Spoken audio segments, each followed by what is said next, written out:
Hello and welcome to the Minimum Competence episode for Friday, October 3rd, 2025. I'm your host for today, Andrew Leahy, a tax and technology attorney from New Jersey. On today's episode, Apple removing ICE tracking apps, OpenAI firing back at Musk's xAI lawsuit, and a judge recusing himself from Trump's National Guard case in Oregon. Let's remember, a government shutdown is a temper tantrum by those in power who didn't get their way. And read today's legal news.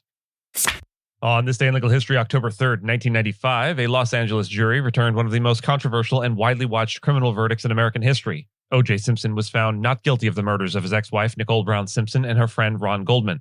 The trial, which lasted more than 8 months, captivated the nation with its blend of celebrity, race, police misconduct, and media spectacle. The prosecution presented DNA evidence linking Simpson to the crime scene, while the defense, led by Johnnie Cochran, argued that Simpson was framed by a racist LAPD, particularly Detective Mark Fuhrman. Cochran's now famous line, "If it doesn't fit, you must acquit," referred to a moment when Simpson tried on gloves allegedly worn during the murders, and they appeared not to fit. The defense used that moment to cast further doubt on the prosecution's case. The jury deliberated for less than 4 hours before acquitting Simpson, prompting strong reactions across racial and social lines. The case exposed deep divisions in American society, particularly around race and policing. It also helped usher in the era of 24-hour news cycles and reality-style courtroom coverage, with networks like CNN and Court TV devoting extensive airtime to the trial. The not guilty verdict did not end Simpson's legal troubles. In 1997, a civil jury found him liable for wrongful death and ordered him to pay $33.5 million in damages. Apple confirmed it has removed the ICEBlock app and similar tools from its App Store following pressure from the Trump administration and Attorney General Pam Bondi. ICEBlock allowed users to report and track the locations of ICE officers through crowdsourced data. Bondi stated the app endangered law enforcement officers and crossed a line by facilitating potential violence. The Department of Justice supported the move, citing safety concerns. This action followed an expose by right-wing influencer Laura Loomer, who outed the creator of a similar app, Red Dot, and accused the platforms of enabling violence against ICE agents. Loomer also claimed without evidence that a recent deadly shooting at a Dallas ICE facility involved the use of such tracking apps. Apple defended its decision, stating it aims to keep the App Store a safe and trusted space, and that ICEBlock violated policies by potentially enabling harm to law enforcement. The app's developer, Joshua Aaron, criticized the removal, comparing it to how apps like Apple Maps crowdsource speed trap locations. He argued that his app was protected by the First Amendment and that Apple's action was a concession to authoritarian demands. OpenAI filed a motion in federal court to dismiss a trade secret lawsuit brought by Elon Musk's AI startup xAI.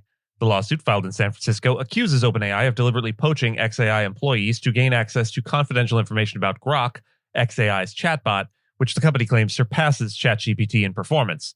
OpenAI rejected the allegations, calling them baseless and part of Musk's ongoing harassment campaign against the company. In its filing, OpenAI argued that employees are free to leave xAI and work wherever they choose, and that it is within their rights to hire them.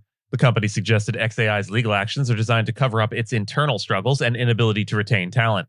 This case is one of several legal battles unfolding between Musk and OpenAI. Musk has also filed a separate suit accusing OpenAI of abandoning its original nonprofit mission. In turn, OpenAI has countersued Musk for harassment.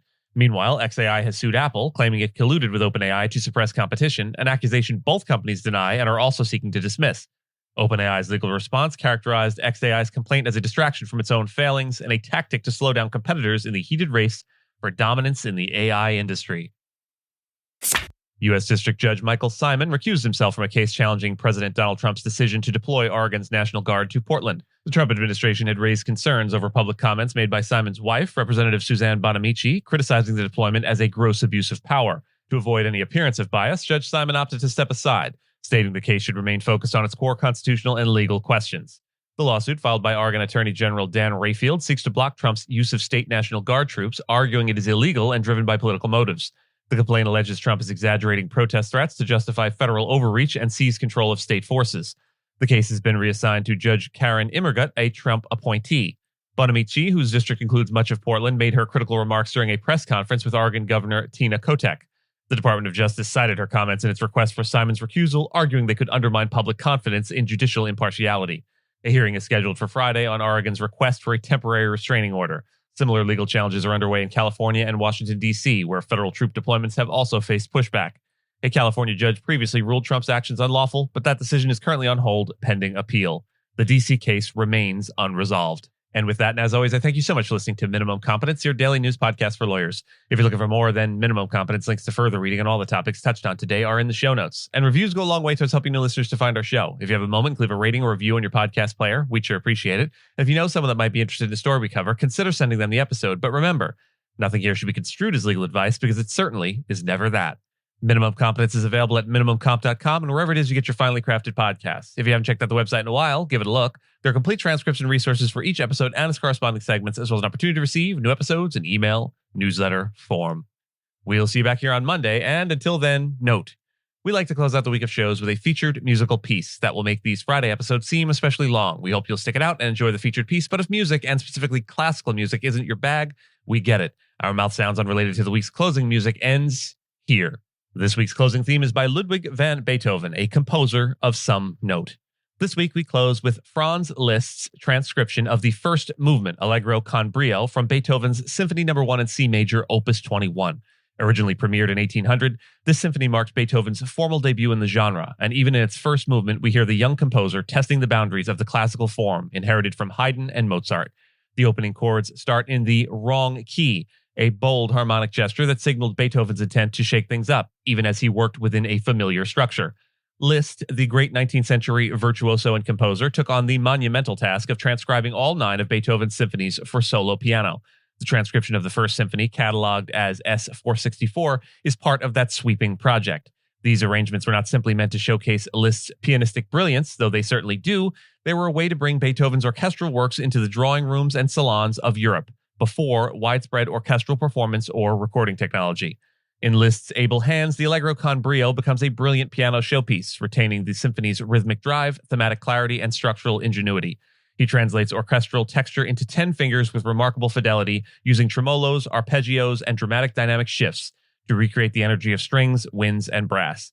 The transcription is virtuosic but never flashy for its own sake. It's an homage from one revolutionary to another. Beethoven's first symphony bridges the classical and romantic eras, and Liszt's solo piano version builds a new bridge, connecting orchestral grandeur to the intimacy of a single performer. It's a reminder of both composers' commitment to pushing musical expression forward. As you listen, you may forget it's just one person at a piano. Liszt makes the entire orchestra sing. We leave you this week not only with Beethoven's bold opening statement to the symphonic world, but with Liszt's brilliant active translation, a distillation of power, wit, and elegance, all under a single keyboard. Without further ado, Ludwig van Beethoven's Symphony No. 1 in C major, Opus 21, the first movement. Enjoy.